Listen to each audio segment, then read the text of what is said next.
Fala galera do canal Elite Oculta, eu sou o Fael Portinari e hoje eu trago um relato aqui para vocês, galera. É o lobisomem de Barreiras, Bahia. Mas antes de começar o relato, eu quero pedir para você que ainda não me segue no Twitter, me siga, é fael.portinari. Lá eu vou estar avisando os dias que eu for fazer live, ou no YouTube ou na Twitch, ok? Galera, eu estou preparando um especial de Pacto com o Diabo, vai ser lançado semana que vem, ok? Tô pretendendo lançar a semana toda só com relatos deste tema, para diferenciar um pouco de relatos de lobisomem, porque assim, às vezes as pessoas dizem: Fael, mas você só lança relato de lobisomem. Mas não é culpa minha, é porque dos relatos que eu recebo, de 10, 9 são de lobisomem. Então, na verdade, a culpa é de todos nós, entendeu? Não é só minha. Mas enfim, vamos aqui para o relato de hoje. O lobisomem de Barreiras, Bahia. Olá, Fael e galera da Elite Oculta. Eu me chamo Marcela. Sou natural de Bacabal, no estado do Maranhão. Atualmente, eu moro na cidade de São Paulo, capital. E vim para cá na década de 70, em busca de condições melhores de vida para mim e para minha família. E o que vou lhes contar aconteceu comigo na justa viagem entre Bacabal, com destino à grande cidade de São Paulo. Naquele tempo, as coisas eram diferentes. A viagem de ônibus entre Bacabal para São Paulo demorava cerca de 4 ou 5 dias, dependendo muito das condições das estradas.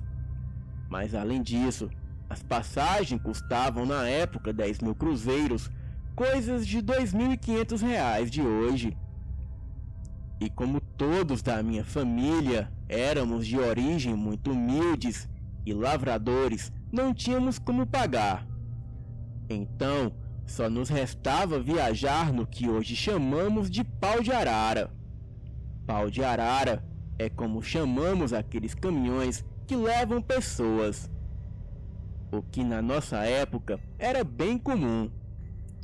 Bem, o meu pai estava capinando as terras de um senhor chamado Macedo. Ele tinha um caminhão que usava para levar e trazer pessoas e mercadorias para a cidade. E uma vez a cada 3 meses, ele ia até São Paulo para trazer mercadorias de roupas para a sua loja. E para não perder a viagem, o seu Macedo aproveitava para levar todo o pessoal, para poder ganhar um trocado. E como seu Macedo não parava em cidades para pegar pessoas e nem em rodovias para descanso, a viagem encurtava em um dia.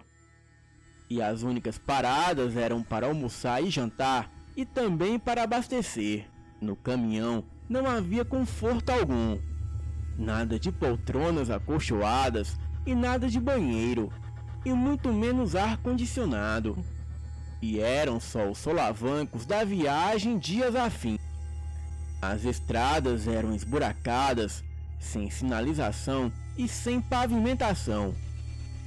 O trajeto era cheio de grandes crateras, animais atravessando na estrada, e em alguns lugares tínhamos que descer e caminhar por alguns metros, pois o caminhão precisava passar por atoleiros ou rios. E assim, era a dura viagem de imigração que conduzia os nossos sonhos de uma vida melhor. Bom, como eu dizia, o meu pai estava capinando os terrenos do seu Macedo, em troca de uma passagem para São Paulo para mim. E confiando em meu pai, que era bem conhecido na cidade, o seu Macedo me levou no seu caminhão e deixou meu pai capinando o seu terreno. Bem, eu me lembro como se fosse hoje. Era 10 de outubro de 1977. Uma noite comum, quando me despedi dos meus pais e entrei naquele caminhão. E como eu tinha facilidade em enjoar, eu fiquei nas últimas cadeiras. pois se passasse mal, eu poderia vomitar dali mesmo sem sujar ninguém. O trajeto era descendo o Maranhão e passando por Tocantins e saindo na Bahia, passando por Minas até chegar em São Paulo. E na viagem íamos eu, uma senhora de idade e mais 4 rapazes. A senhora ia até Aparecida em São Paulo para pagar uma promessa, e os rapazes iam para trabalhar assim como eu.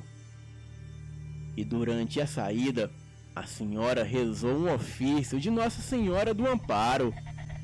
Bem, a viagem era boa, mesmo sendo muito cansativa.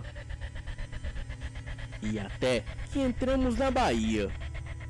E assim que chegamos na cidade de Barreiras, a uns 2 quilômetros antes de chegar na cidade de fato, o caminhão começou a soltar uma fumaça branca, com um cheiro de óleo queimado. E dava para ver as luzes da cidade de onde estávamos, muito por conta da vegetação rala e árvores secas e poucos morros. E a claridade da lua que iluminava o local fazia até sombra entre as árvores. E logo que paramos, a senhorinha que estava com a gente começou a se benzer e a rezar sem parar. Os homens, ignorando a senhorinha, desceram para ajudar o seu Macedo com o caminhão. E eu, por não entender nada de carro, e também por muito medo, eu fiquei ali com a senhorinha, e ela não parava de rezar. Ela parecia estar com muito medo, e a única luz além da lua vinha de um lampião que ficava pendurado no teto, debaixo da lona que nos protegia do sol durante o dia. A senhora levantou sem falar nada para mim. Ela tremia muito, mas isso não a impediu de apagar o lampião. Eu pensava que a senhora estava ficando doida, e quando eu ia falar com ela, ela me fez um sinal de silêncio e apontou para o mato. Ela apontava para uma moita e algo como uma relva de galhos secos. De onde eu olhava, eu consegui ver um par de olhos de tom alaranjado olhando em nossa direção. Os homens estavam na frente do caminhão mexendo no motor, e por medo de ser algo perigoso como uma onça ou gato do mato, acabamos ficando caladas.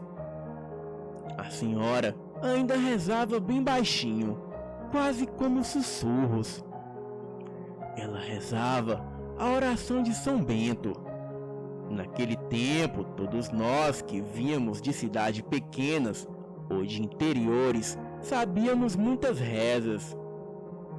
E a que a senhora fazia não era muito difícil de repetir. Se não me engano, era a reza de São Cristóvão para proteção, mas não vou repetir aqui, pois fica a critério dos curiosos pesquisarem. Aquela criatura aos poucos saía do mato e vinha devagar na direção do caminhão.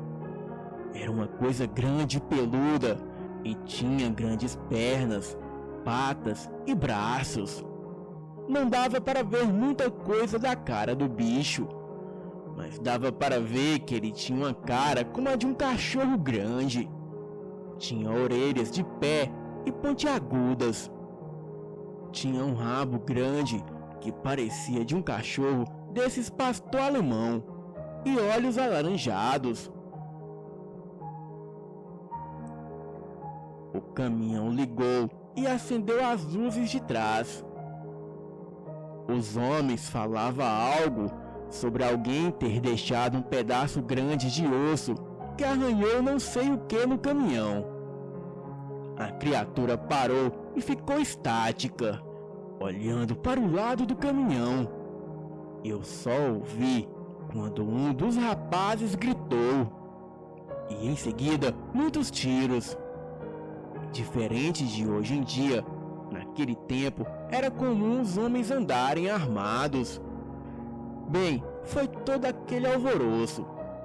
Eu e a senhora rezando, e os rapazes atirando, e aquele bicho urrando, gritando e tentando a todo custo pegar qualquer que fosse um dos homens.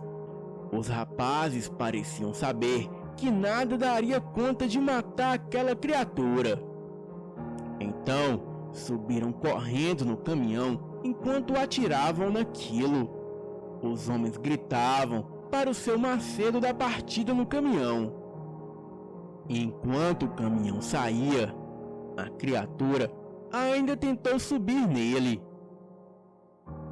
Mas a senhorinha correu, pegou um punhado de sal que ela levava para fazer comida na estrada e jogou na direção dos olhos da criatura. E isso foi o suficiente para afastar de vez o bicho enquanto corríamos. Passado quilômetros depois, na cidade Luiz Eduardo Magalhães, ainda na Bahia, encontramos o que havia se passado por um frentista. O mesmo contou que muita gente que passou por ali falavam a mesma coisa, e que por conta dessa criatura, algumas empresas de ônibus pararam de passar por ali. Bem, ainda seguimos viagem, mas não vimos mais nada. Entretanto, só viajei de novo quando tive condições de pagar pela passagem de ônibus, pois nunca mais eu iria andar de pau de arara de novo. Boa noite.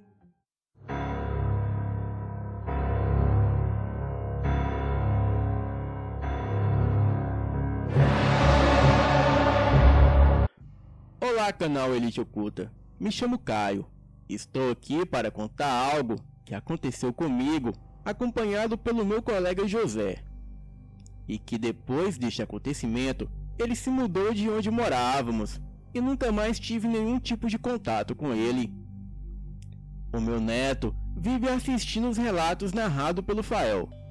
Então, ele teve a ideia de indicar o canal para mim e eu resolvi contar o meu relato. Bem, lembrando que eu estou falando do meu neto e ele está escrevendo. Tudo se passou na década de 70. Nesta época, eu tinha 16 anos.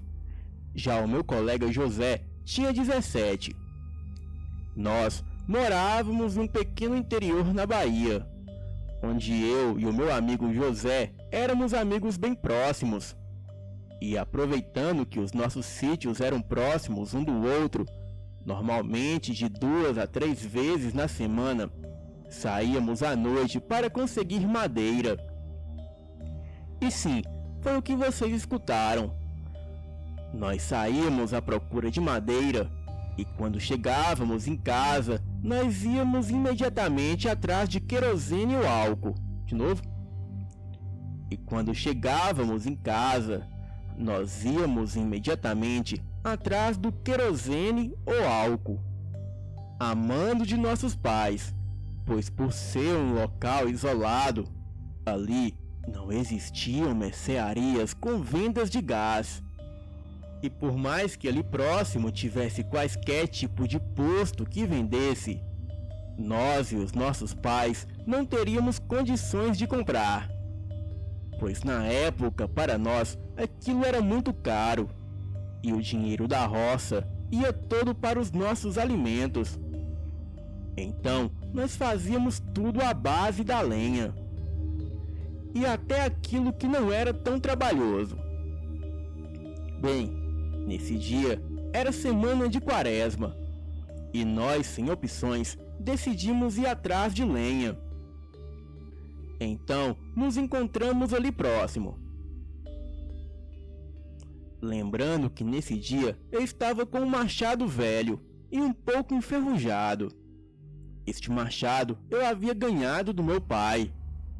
E o meu colega José estava com um facão e a sua espingarda, caso aparecesse alguma onça ou algo do tipo, pois como conhecemos, as matas do nosso sertão guarda e abrange vários mistérios. Então decidimos ir atrás da lenha. Quando chegamos no cerrado, daí começamos a arrancar algumas toras e pedaços de pequenas árvores que normalmente se encontravam ali no meio da mata. E enquanto arrancávamos aquelas toras, nós avistamos uma árvore extremamente alta, com vários galhos e folhas. Bem, eram ideais para as nossas coletas. E quando já íamos arrancar os galhos, um assobio agudo veio do norte, onde se avistava uma grande árvore. E após isso, me veio um forte arrepio gelado na espinha. E então eu tive a impressão que algo nos observava. E foi quando José falou num tom de voz baixo: "Olha aquilo, Caio!" E eu, sem saber o que era, olhei na direção que ele apontava. E avistei um vulto negro em cima de uma árvore. E logo, um som parecido com o barulho do casco de cavalo batendo no chão. E aquilo começou a ser ouvido por nós. O barulho parecia se aproximar cada vez mais. E nós, sem sabermos o que acontecia ali, apanhamos a nossa lenha e corremos. E foi então que do mato saiu aquela pequena velha de olhos completamente brancos, com longos cabelos embaraçados, secos e grisalhos. Ela estava com um grande galho de urtiga em sua mão.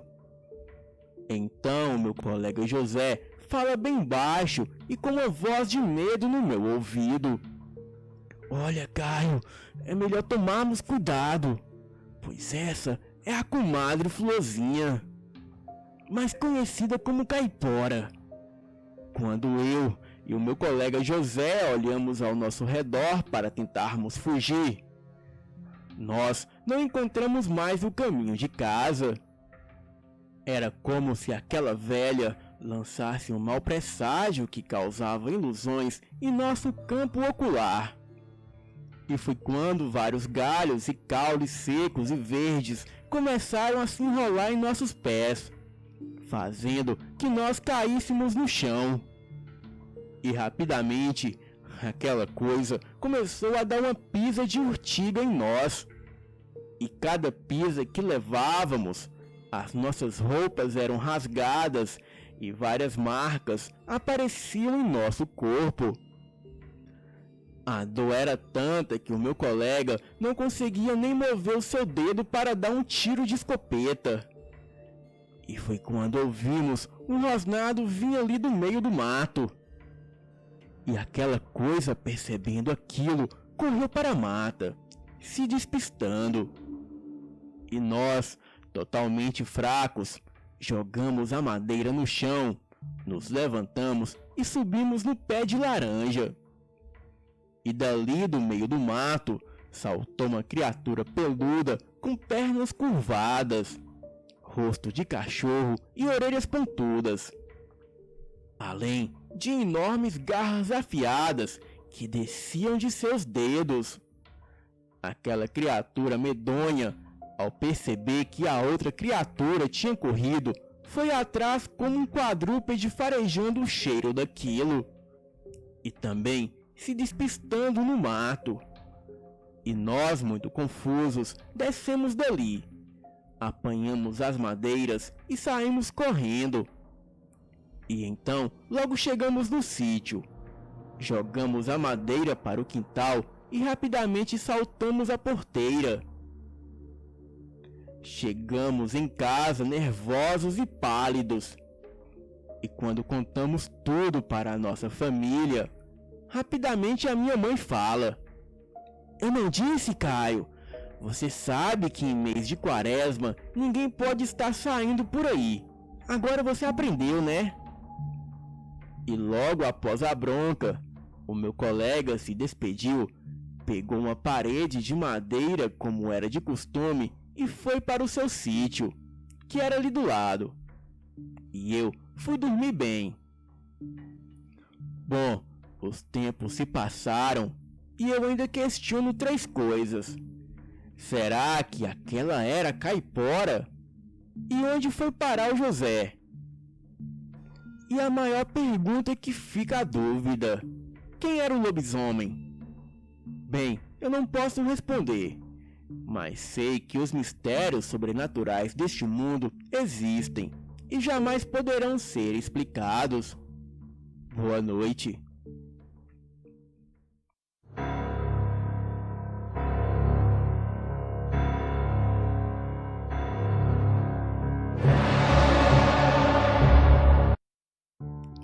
Boa noite, Elite Oculta. Essa história que eu vou contar aconteceu com o meu tataravô, lá em 1894, porra, é tempo pra caralho.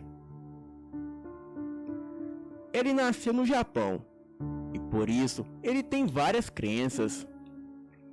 Bem, ele fazia parte de um grupo que praticava o ninjutsu, mais conhecido como a arte dos ninjas.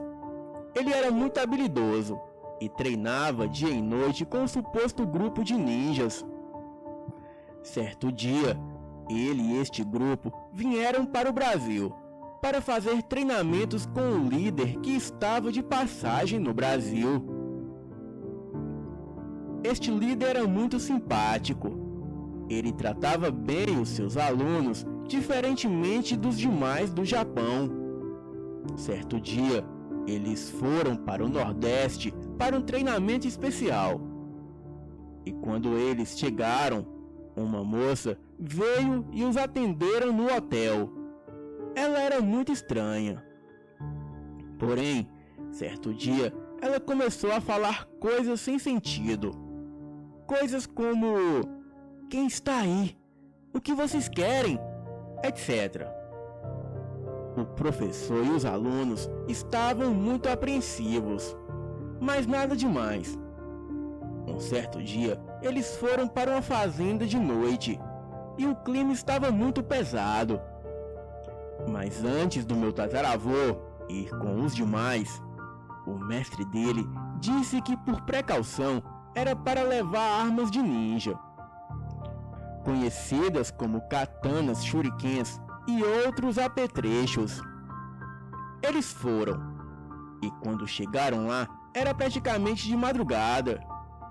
E quando estavam saindo de um carro muito antigo, ouviram um grunhido e gemidos de dor. Então, o grupo começou a rir, mas o meu tataravô não.